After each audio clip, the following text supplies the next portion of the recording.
हाम्रो यो हाइकिङ हो देवचुली डाँडाको, जसको हाइट लगभग 1936 मिटर रहेको छ।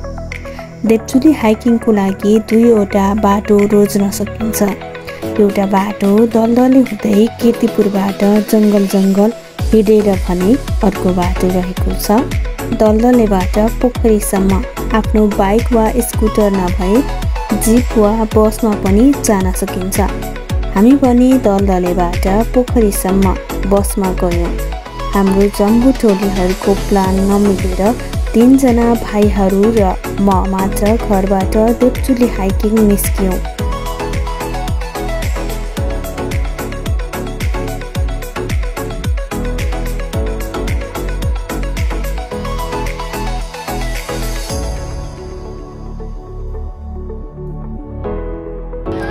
यहाँ पोखरीबाट देखिएको हिमाल। कहाँ गयो यिनीहरू? पोखरीको चिसो पानीले यिनीहरू मुख धुँदैछन्, स्नान गर्दै। पानी पनि कति धेरै आयो, पहाड हो त नि। पोखरी पुगेपछि हाम्रो हाइकिङ सुरु हुन्छ। बसमा रहेका लगभग सबैजना त देवचुली नै जाने रहेछन्। हामीले होमस्टेको रुम बुक गरेका थिएनौँ, त्यही भएर अलिक चाँडै हिँड्नु पर्यो। हिँड्दै जाँदा प्राकृतिक सुन्दरतालाई कुरूप बनाउने फोहोर जताततै फालेको देख्दा मन खिन्न भयो।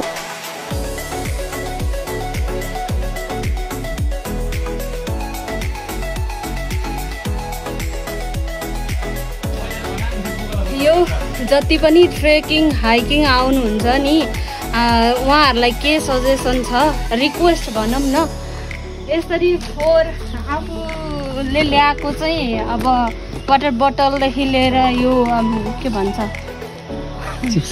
चिप्सको खोलहरू खाइसकेपछि त्यसै चाहिँ नफालिदिनु होला। यति त हाम्रो ब्यागमा खल्तीमा पनि अट्छ नि त, त्यही भएर प्लिज फोहोर चाहिँ नगरिदिनु होला। यो चाहिँ मेरो रिक्वेस्ट है। बाटोमा मैले यति भेटाएँ, अझै फोहोर कम होला भनेको त यहाँ सबै फोहोर रहेछ। के भन्न सकिन्छ अब? कतिको ख्याल गर्नुभएको छ त? हामीले गरेको फोहोरले वातावरणलाई कुरूप त बनाएको छ नै, त्यसमाथि अरूलाई पनि असर गरेको हुन्छ। त्यसैले हामीले उत्पादन गरेको फोहोर त्यसै जथाभावी नफालौँ। सकभरलाई आफ्नो फोहोर आफूसँगै नै राखौँ। एकैचोटि झिझ्याके तर पुग्दै बाटो त। प्रकृतिसँग रमाउँदै हाम्रो हाइकिङमा सहभागी नभएका साथीहरूलाई सम्झिँदै हामी हिँड्दै गयौँ। पसिना म यहाँ छु, हाम्रो टोली अगाडि, अनि मेरो bodyguard where are you going now? See hello, say hello. छिप होरी रहेछ, आँखा भरि कचेरा छ। Wow, see the Devchuli.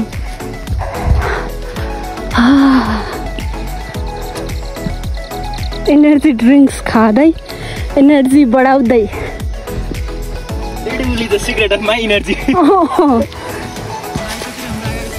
यो देवचुली, यो अगाडि बर्चुली। देवचुली र बर्चुलीको के भन्छ काखैमा नवलपुर। ए कुत्ता पछि आउँछ त। Hello doggy, hello. आउनु।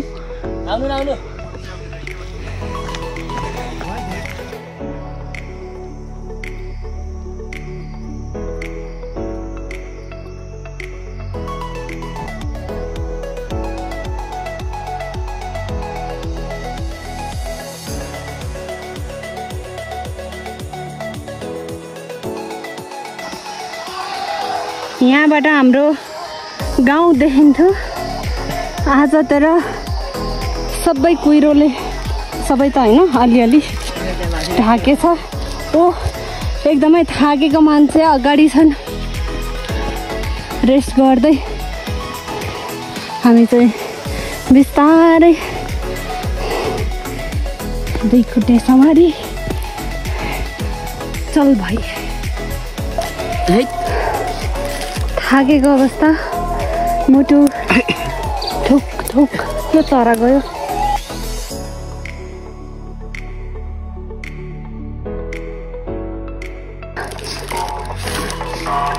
अब पानी खाने वाटर ब्रेक।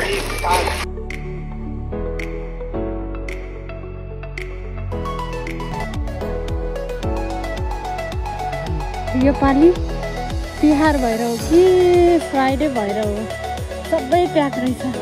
तर हामी यहाँ सोध्न गइरहेछौँ रुम खाली छ कि बास पाइन्छ कि भनेर। यहाँ सुरुमै केरा रहेछ।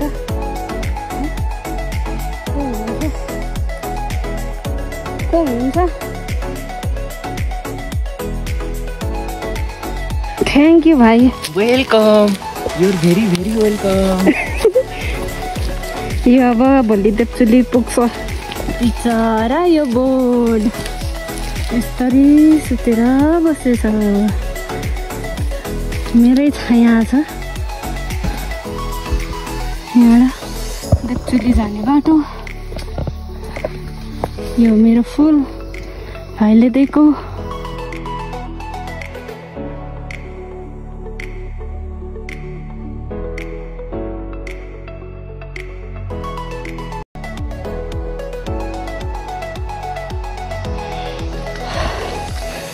योपालि रुम पाउन गाह्रो देखिन्छ।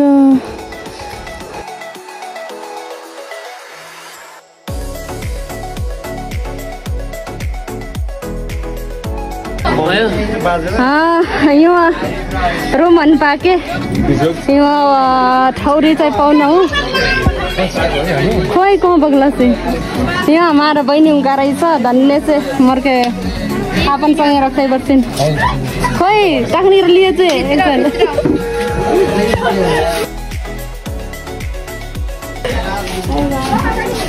यो चाहिँ रुम सन्तोरै फोकस गर्नु। कहिजानी हो सुते हाम्रो तपाईँ मिलाएर हेर्दाको मलाई जाइको म तरी के मेन्सन गर्बै हामी तपाईँ मिलाएर 6 जना। ल ठीक छ धन्यवाद है। ठीक छ।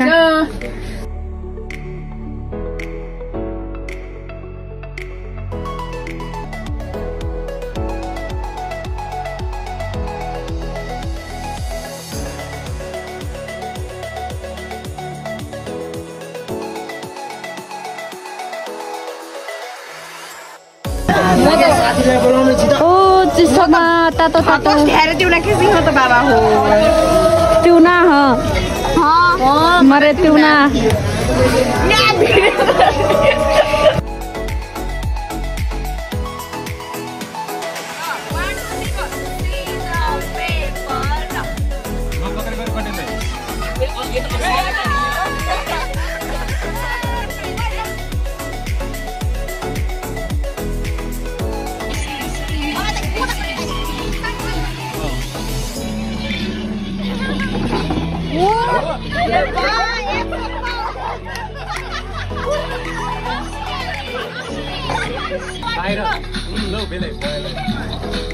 फेरि रवि वाट्टे उठ्या त्यसले